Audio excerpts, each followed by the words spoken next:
Well, good morning. Oh, come on. You've had not, what, how many cups of coffee have you had? Not enough. Okay, let's try that again. Maybe side would be louder. Good morning. All right. We need the energy, right? You, not children. They're energetic, right? We need the energy. It's so wonderful to see old friends and new friends. There's a lot of old friends here. Yes, I know. Speaking about old friends, because I know some of you, almost all of you, have been involved in pushing for a universal, the ideal, universal, high quality, affordable, public, universally accessible early learning and childcare, right? You know how long it's been? Yeah, we've been pushing for it. Someone like Sue Colley, for example, just walking in, and she's been pushing it for 4 decades. Okay, I'm just naming her age. That's not good. Sorry, Sue. Teach me so just sticking by. Yes, it has been many decades. It's been a lot of effort, all of us together. But that moment of joy, let me tell you, when that announcement came, when that budget to say, was it 30 billion, was it? Over 10 years? That moment when it was finally read in the House of Commons.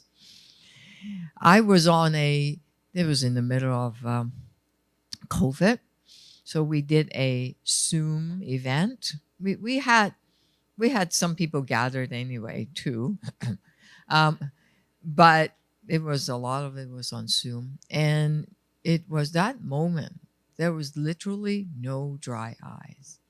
That moment of joy. So it wasn't of sadness; it's of joy, and feeling of power. That wow, all these decades and days, months, years, decades of working together, we finally got somewhere. And that moment, I want you to hold on tight to that moment because we felt that joy. But now, the implementation of such thing is difficult. It's hard. It's agonizingly impossible. No, nothing is impossible when early learning and educators are here. Nothing is impossible, right? Yeah. So I know we can do it. We know what it takes coming together. We know what political leadership is because we see it. In my long, yes, I saw my life going past me as the president was introducing me. Yes, I was a school board trustee. Yes, we need childcare center in schools. We need a principal. We need school boards and the trustee and the principal and superintendent all really buying in so that we can have childcare in school. Okay, that was the early days. And then what about after school activities? Oh, we need that too. And then when I became a city councilor, metro councilor, oh, we need more. We need to work together. And then I became children's advocate in 98. We did a report card because data matters. And your local government or your provincial government has a lot of data. We can get those data. Number of kids that graduate from school, number of preemies, and how many childcare centers are there around, and There's all that data. Doing a report card to capture all the data, and then coming up with policy that could improve some of those situations, proven by research and data and statistics. And then the next step after coming up with policy is how do we implement such policy? What kind of political action is needed? I think we need data. We have a lot of data. We're not short of data. We're good at research, right? We're not bad at policy, too. We know what it takes. And then there's that little gap. How do we take the policy and translate it into political action? How do we do that together? And how do we come together and inform it? I just want to, that's a question, right? That's what the Institute, that's what we need to figure out. I'll tell a little story, old story, because this is Atkinson Foundation. I'll talk about Atkinson Foundation. We knew that schools could be a hub. We also know that when everyone worked together, the kid benefit. So how do we do all of that? So we said, okay, let us start some hubs. We called it a first duty, but we needed some money from the city and we need some money from outside sectors. So I was on the budget committee. I found, I don't know, 3.8 million at that time. Supposed to be a lot of money at that time. To pilot some sites.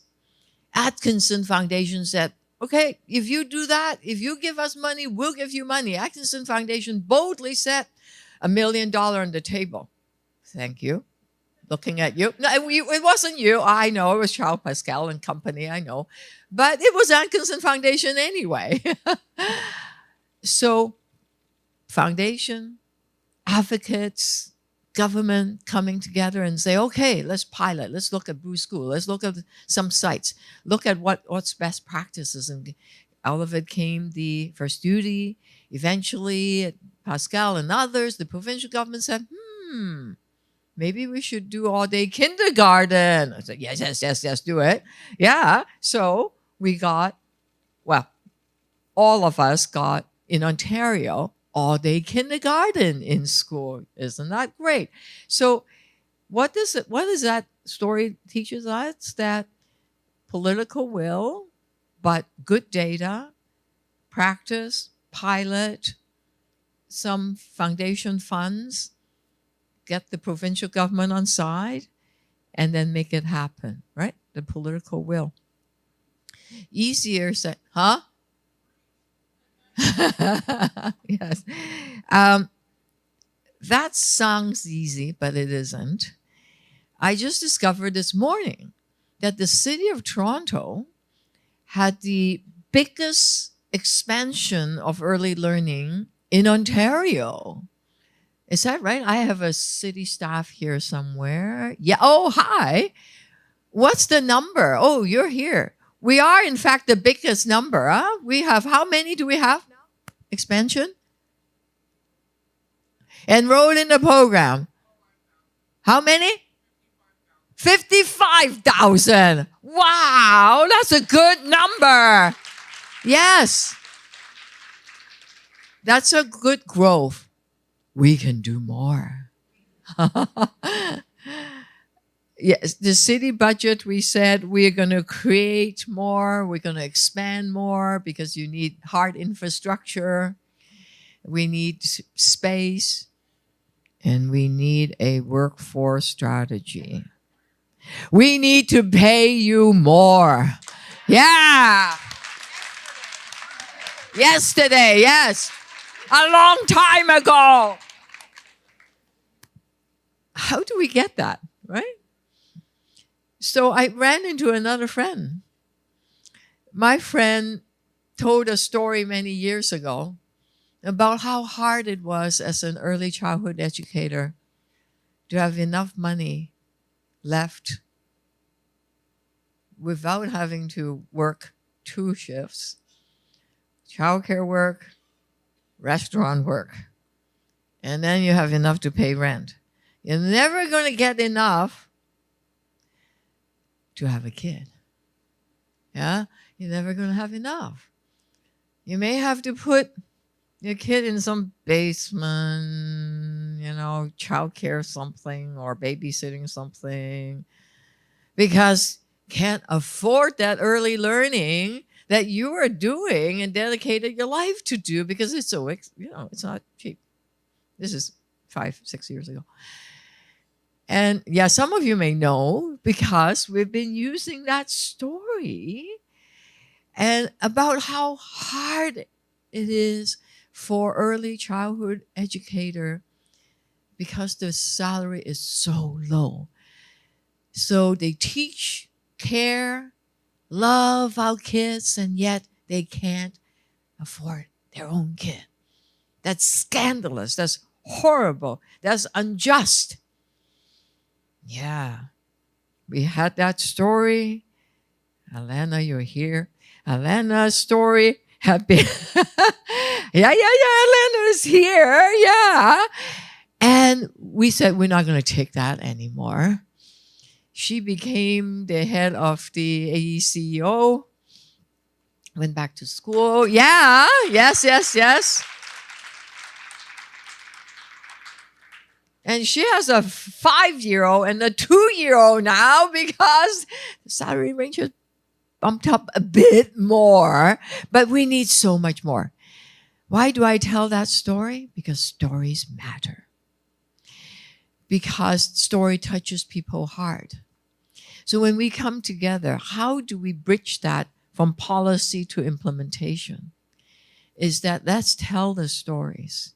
Let's lift up those policy, those figures, those stats from the piece of paper into lives, into our heart, and move the elected representative. They move the directors, the people that have power, so they understand what it means. So they work together with us, all of us, to make a difference. But don't give up. Don't give up. Because we are close. It doesn't seem like we are close. But if you think about I know because I'm really old. So if you look at 4 decades ago, that dream is impossible. We've stepped it one step along the way, right?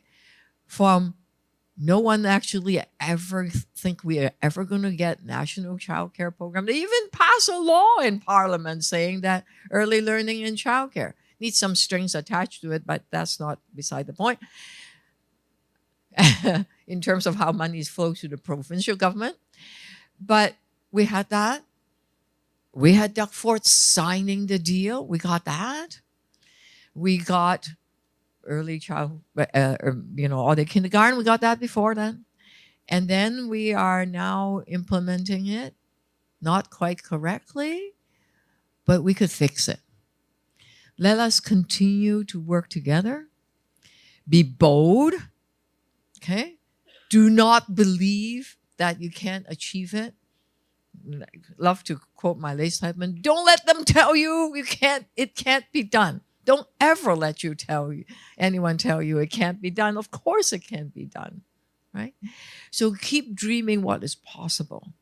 Because when AECO said at that time, I think it was $17 an hour on average, we said, okay, what should be the target? $25, $32. Okay, but in the next 2 years, how about $20, $21? Okay? But set the target, set the goal, set the numbers, get the story, bring the elected representative on side, of course, and make sure the people that have power in the hierarchy of implementation, people that are in government, working in government, are part of your team. They want you to be their allies, work with them, but understand the constraint, and then move those elected representatives. We've done it before. We will do it again. So on that note, remember, stronger together. On that note, I want to thank all of you being here. Spring has, I'm wearing yellow because I thought, okay, I'm coming to early childhood educator. You're always hopeful. and it's sunny out, and spring is coming. Stay hopeful, be bold, work together. We can get this done. Thank you so much.